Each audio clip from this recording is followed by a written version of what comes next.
Hər kəs salamlayıram. Dostlar, gördüyünüz bu mürəbbədir. Bax, diqqətlə qulaq asın. Sən pəhriz dönəmində başlayırsan yeməyi bunu. Sənə çəkin qalxmır. Və bir müddətdən sonra, indi ziyanlığını qoyaq qırağa, öz yerində, indi təmiz fruktoza deyil. Bir müddətdən sonra çəkin qalxmayandan sonra başlayır qalxmağa çəki. Sadəcə bu şirniyyatın ilk başlanğıc üçün yeyəndə çəki qalxmır, sadəcə çəki dayanır. Düşməyə mane olur.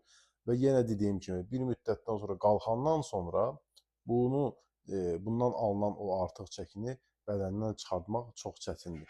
İndi əksəriyyəti hər dəfə eşidirəm, mürəbbə ilə çay içirəm və s.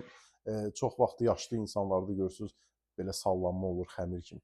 Hamısı bax belə bir şeylərdir. İndi yaşlı insanlar qənddir, mürəbbədir, bunlara çox üstünlük verir. İndi ekstremal vəziyyətdə indi 1-2 qaşıq yedim və salam. Yenə deyirəm, deməyin ki, mən bunu yeyirəmsə çəki qalxmırsa qoy yeyim. Yox, bir müddətdən sonra o preslənmiş yağ olur insanda. Bax, elə bir şey olur. Onu çıxartmaq çox çətindir.